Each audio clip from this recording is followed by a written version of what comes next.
This lecture is prepared for the PLM Raha ROTC unit. Good day, cadets. Our topic for this video is basic map reading and land navigation. Before the discussion, let me introduce myself.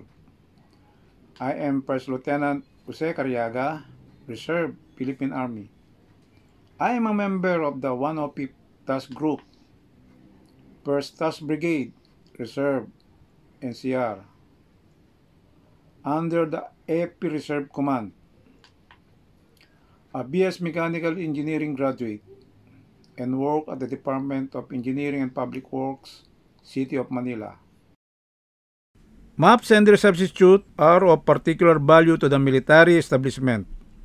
It is frequently necessary to identify ridges, alleys, route of movement, and other characteristics of section of terrain that can be reconnoitered in advance. Plans for future operations must be based on knowledge gained in part from maps and their substitute.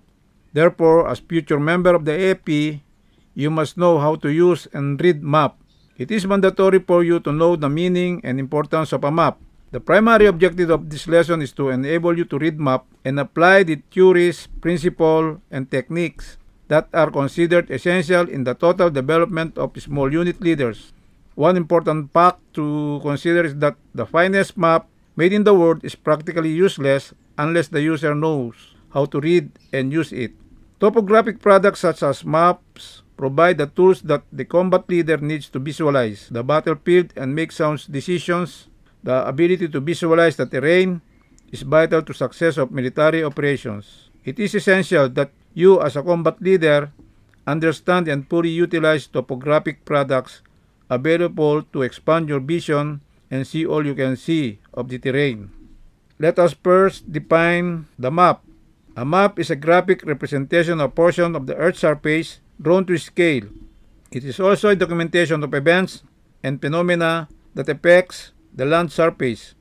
It uses colors, symbols, and labels to represent features found on the ground. A map could be compared to any piece of equipment in that before it is placed into operation, the user must read the instructions. It is important that you as a soldier know how to read these instructions. The most logical place to begin is the marginal information and symbols, where useful information telling about the map is located and explained. All maps are not the same, so it becomes necessary every time a different map is used to examine the marginal information carefully. Sheet name is the title of the map and named after the largest geographical area presented.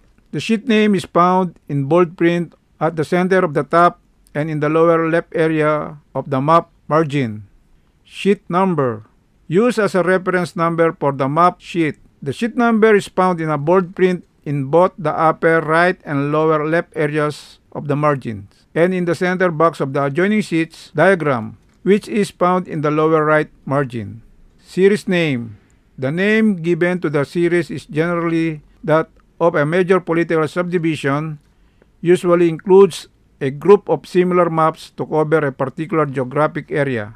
The map series name is found in the same bold print as the sheet number in the upper left corner of the margin. Scale. A representative fraction that gives the ratio of a map distance to the corresponding distance on the Earth's surface. The scale is found both in the upper left margin after the series name and in the center of the lower margin. The scale note is a representative fraction that gives the ratio of a map distance to the corresponding distance on the Earth's surface. Series number. A sequence reference expressed either as a 4-digit or as a letter, followed by a 3 or 4-digit numeral. The series number is found in both the upper right margin and the lower left margin. Edition number. Editions are numbered consecutively. The highest numbered sheet is the most recent. The edition number is found in the bold print in the upper right area of the top margin and the lower left area of the bottom margin. Index to boundaries is a miniature of the map that shows the boundaries that occur with the map area, such as provincial and city boundaries. The index to boundaries diagrams appears in the lower or right margins of all sheets. Adjoining sheets diagram usually contains 9 rectangles that represent the adjoining sheets surrounding the map represented. Sheets are identified by their sheets number. Declination diagram indicates the angular relationship of true north, grid north, and magnetic north. This is located in the lower margin of a large-scale maps and indicates the angular relationship of the true north, grid north, and magnetic north. Ideally, diagram can be used within 5 years from date imprinted herein. Bar scale. Rulers used to convert map distance to ground distance. These are located in the center of the lower margin. Contour interval note states the vertical distance between adjacent contour lines of the map. This note is found in the center of the lower margin normal below the bar scale. Grid reference box contains instructions for composing a grid reference. This box is normally located in the center of the lower margin. Unit imprint and symbol identifies the agency that prepared and printed the map with its respective symbol, important to the map user in evaluating the reliability of the map. The unit imprint and symbol is on the left side of the lower margin. Legend illustrates and identifies the topographic symbols used to depict some of the more prominent features on the map. The symbols are not always the same on every map. The legend is located in the lower left margin. Colors used on a military map. Black indicates cultural man-made features such as buildings and roads, salvage spot elevation, and all labels. Red-brown. The colors red and brown are combined to identify cultural features or relief features, non-surveyed spot elevations, and elevations such as contour lines on red light readable maps. Blue identifies hydrography or water features such as lakes, swamps, rivers, and drainage. Features that constitute obstacles are included in this group. Green identifies vegetation with military significance such as woods, orchards, and vineyards. They are features that will affect troop movement. Brown identifies or relief features and elevation such as contours on older edition maps and cultivated land on red light readable maps. Red classifies cultural features such as populated areas, main roads, and boundaries.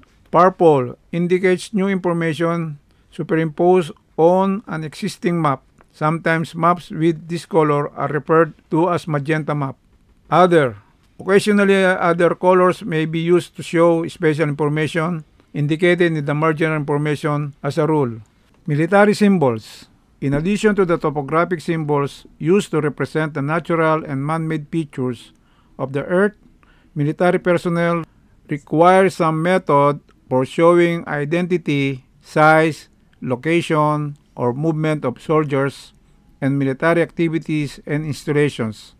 Here are the different basic military symbols.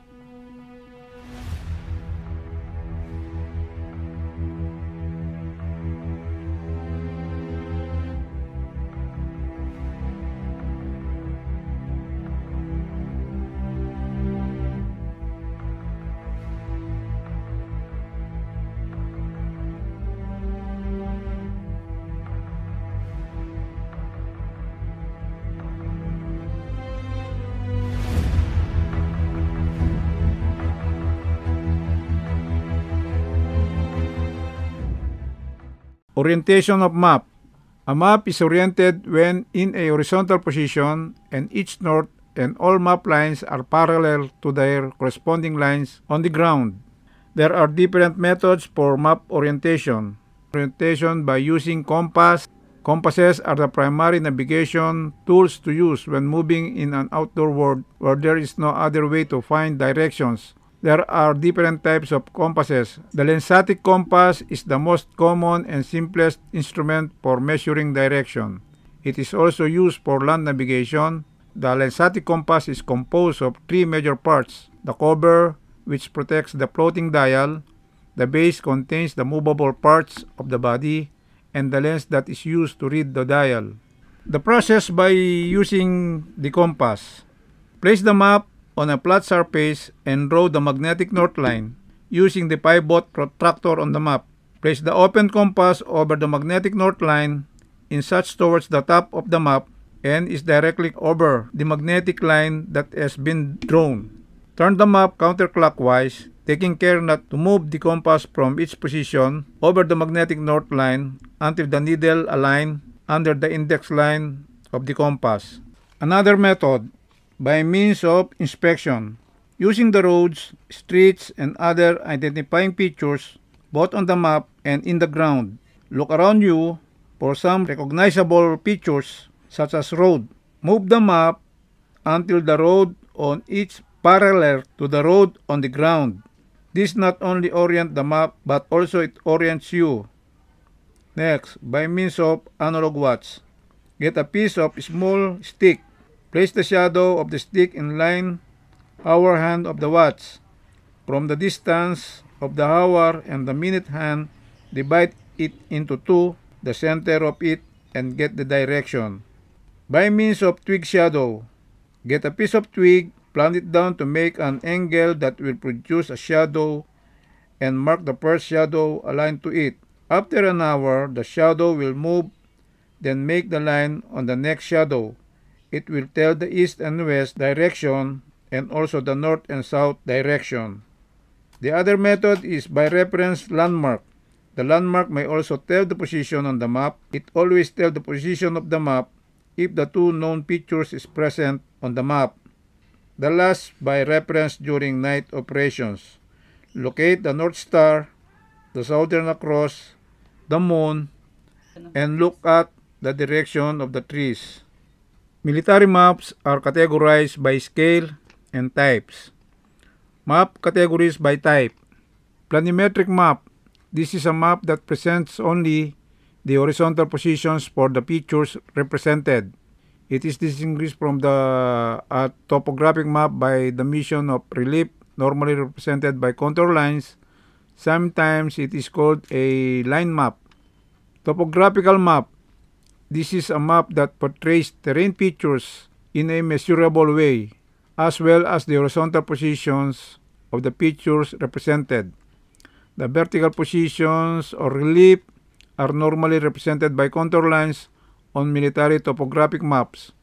On maps showing relief, the elevation and contours are measured from a specific vertical datum plane, usually mean sea level. Photo map. This is a reproduction of an aerial photograph upon which grid lines, marginal data, place names, route numbers, important elevations, boundaries, and approximate scale and directions have been added.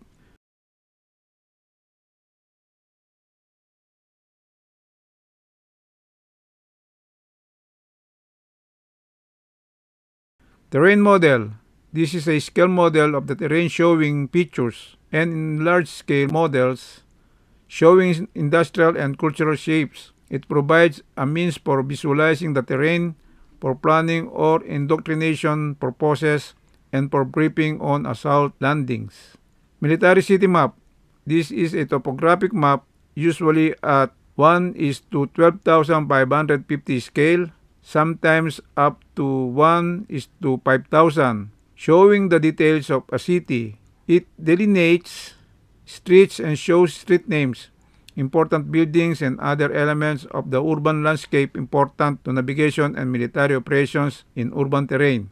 The scale of a military city map depends on the importance and size of the city, density of detail, and available intelligence information. Special map. These are maps for special purposes such as trafficability, communication, and assault maps.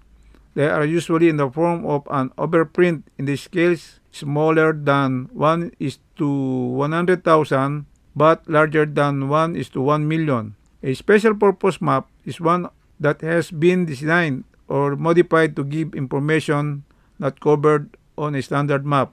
Military maps categorized by scale. The mathematical scale of a map is the ratio or fraction between the distance on a map and the corresponding distance on the surface of the Earth. Representative fraction or scale is equal to map distance over ground distance, as the denominator of the RF or the representative fraction gets larger and the ratio gets smaller, the scale of the map decreases. Small scale, those maps with scale of 1:1,000,000 and smaller are used for general planning and for strategic studies. Medium scale, those maps with scales larger than 1:1,000,000 but smaller than 1:75,000 are used for operational planning. The standard medium scale map is 1:250,000.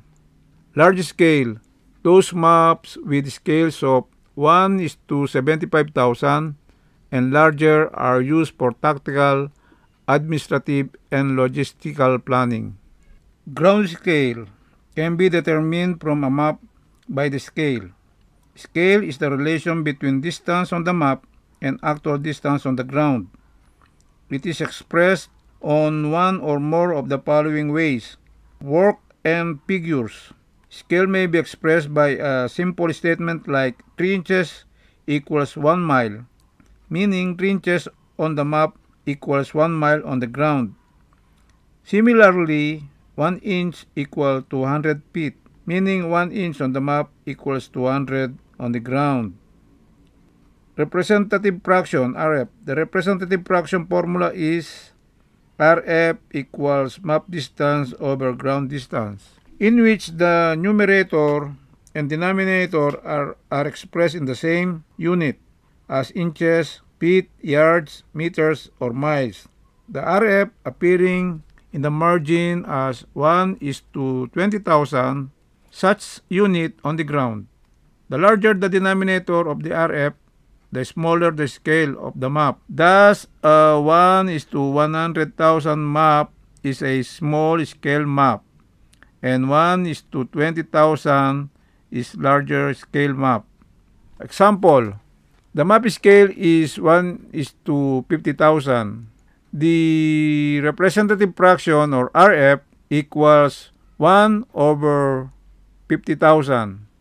The map distance from point A to point B is 5 units. To get the ground distance, 5 times 50,000 equals 250,000 units.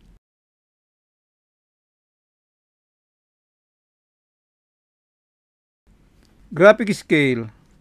Distance may also be measured by a graphic scale, a special ruler for the particular map printed in the margin.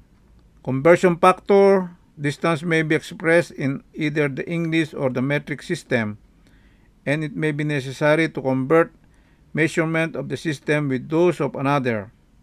Direction. Being in the right place at the prescribed time is necessary to successfully accomplish military missions. Directions plays an important role in a soldier's everyday life. Methods of expressing direction. Military personnel need a way of expressing direction that is accurate, is adaptable to any part of the world, and has no common unit of measure. Directions are expressed as units of angular measure. The most common unit of measure is the degree, with its subdivisions of minutes and seconds. 1 degree is equal to 60 minutes. 1 minute is equals to 60 seconds. Another unit of measure. The mil is used mainly in artillery, tank, and mortar gunnery. The grad is a metric unit of measure found on some foreign maps. There are 400 grads in a circle. The grad is divided into 100 centesimal minutes, and the minute into 100 centesimal seconds. Baselines. In order to measure something, there must always be a starting point or zero measurement. Direction from one point to another is always expressed as an angle from the baseline. There are 3 phases directions, namely true north, magnetic north, and grid north. True north, a line from any point on the Earth's surface to the North Pole. All lines of longitude are the true north lines. True north is usually presented by star. Magnetic north, the direction to the north magnetic pole as indicated by the north-seeking needle of a magnetic instrument. Magnetic north is usually symbolized by a line ending with a half arrowhead. Magnetic readings are obtained with magnetic instruments such as Lensatic and M2 compasses. The grid north that is established by using the vertical grid lines on the map. Grid north may be symbolized by the letters GN or the letter Y. Azimuth. An azimuth is defined as a horizontal angle measured clockwise from a north baseline. This north baseline could be true north, magnetic north, or grid north. The azimuth is the most common military method to express direction.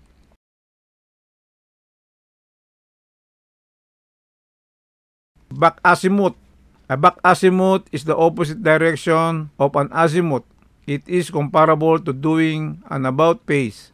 To obtain a back azimuth from an azimuth, add 180 degrees if the azimuth is 180 degrees or less, or subtract 180 degrees if the azimuth is 180 degrees or more. The back azimuth of 180 degrees may be stated as 0 or 360 degrees.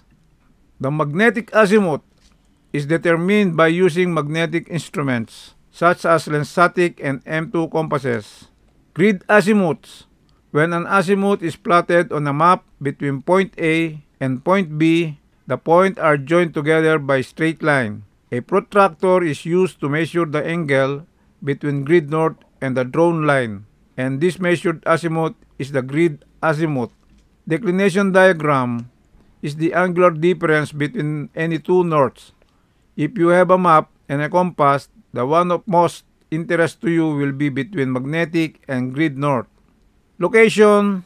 A declination diagram is a part of the information in the lower margin on most larger maps. On medium scale maps, the declination information is shown by a note in the map margin.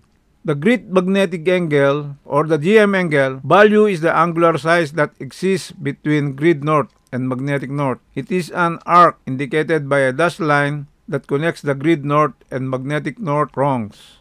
Grid convergence. An arc indicated by a dashed line connects the prongs for true north and grid north. Conversion. There is an angular difference between the grid north and the magnetic north. Since the location of magnetic north does not correspond exactly with the grid north lines on the maps, a conversion from magnetic to grid or vice versa is needed.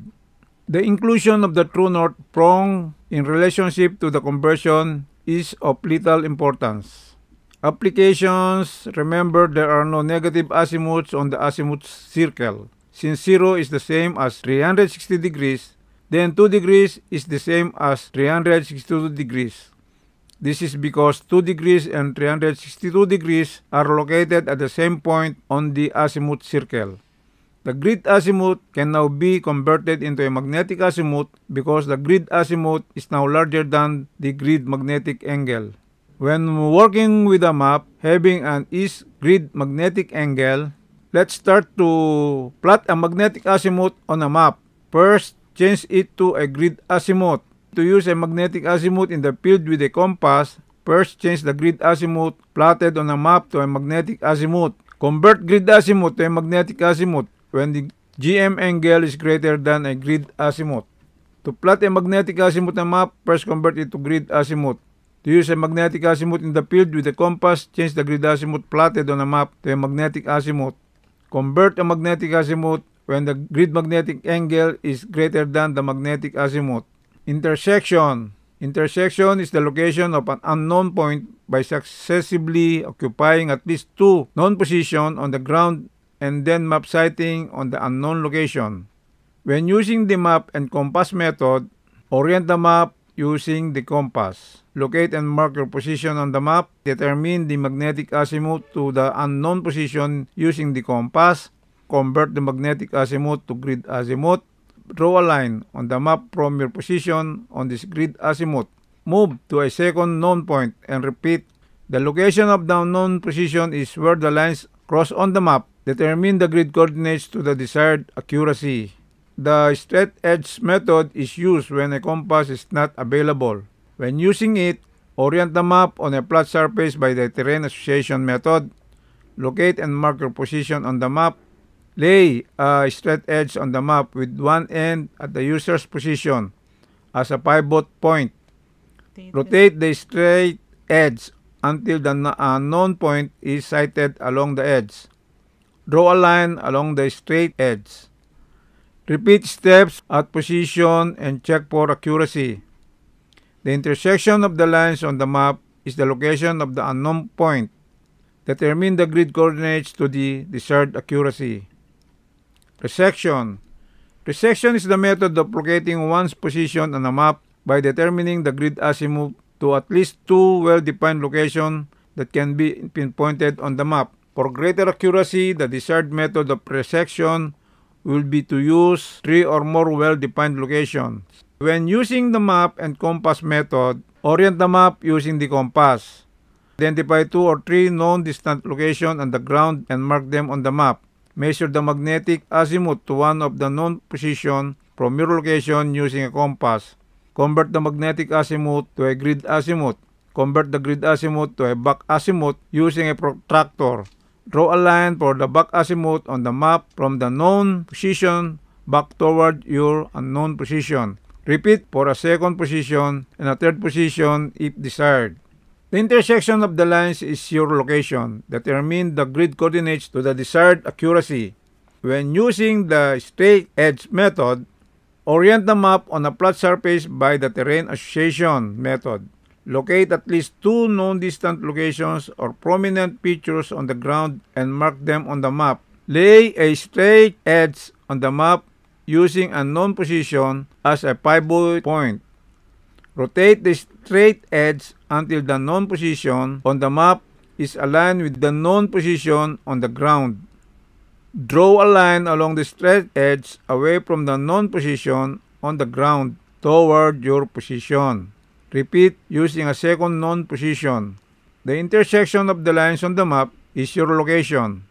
Determine the grid coordinates to the desired accuracy. Modified resection.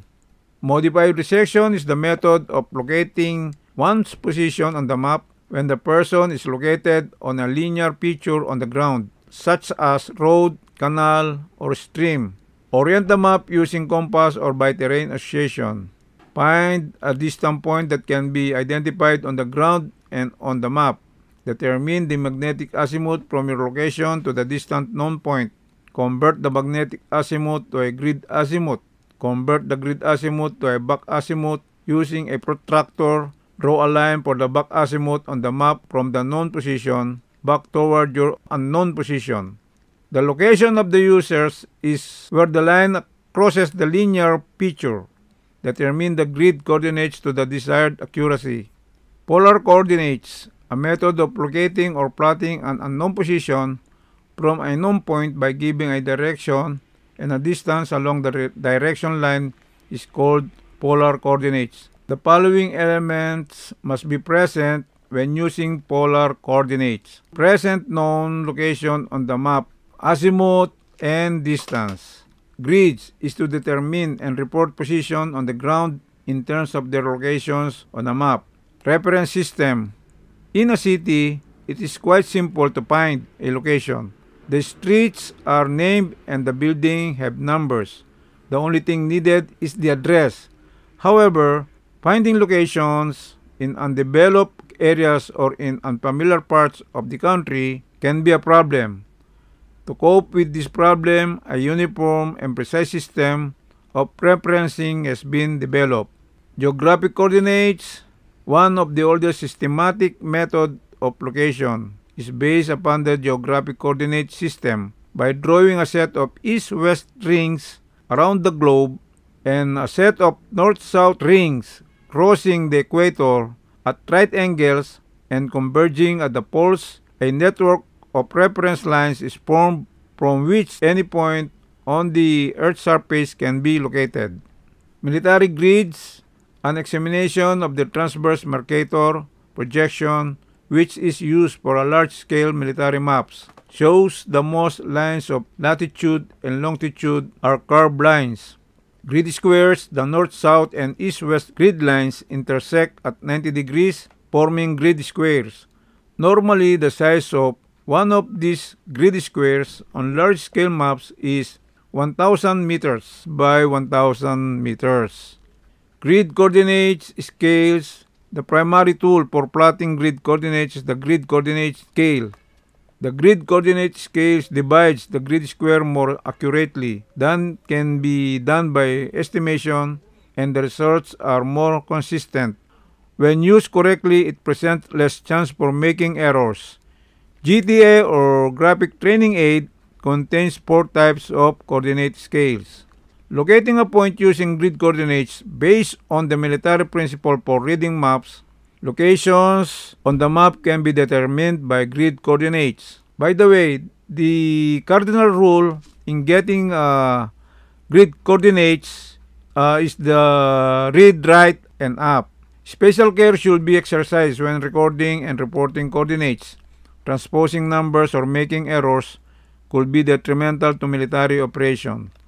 Locating a point 10,000 meters square, the breakdown of the grid reference system continues as each side of the 100,000 meters square is divided into 10 equal parts.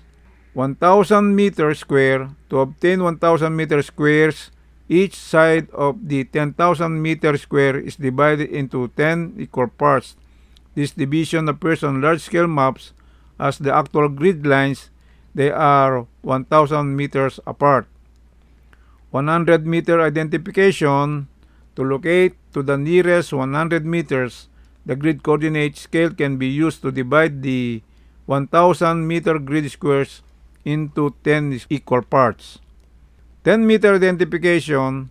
The grid coordinate scale has divisions every 50 meters on the 1:50,000 scale and every 20 meters on the 1:25,000 scale. This can be used to estimate to the nearest 10 meters and give the location of one point on the Earth's surface to the nearest 10 meters. Accuracy. The accuracy of a point location is shown by the number of digits in the coordinates. The more digits, the more accurate the location. Military grid systems, it is a network of square formed by north, south, and east-west grid lines placed on the map.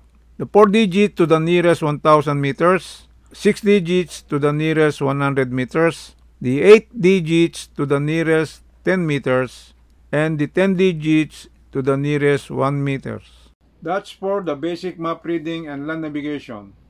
As a reminder, a map provides information on the existence, the location of, and the distance between ground features such as populated places and routes of travel and communication. It also indicates variations in terrain, heights of natural features, and the extent of vegetation cover. With our military units dispersed throughout the country, it is necessary to rely on maps to provide information to our combat elements and to support tactical and strategic operations. Soldiers and material must be transported. To be understandable, features must be represented by conventional signs and symbols. The portrayal of many features requires similar exaggeration. Therefore, both the selection of features to be shown as well as their portrayal is in accord with the product specifications adhered to by the Armed Forces Topographic Unit.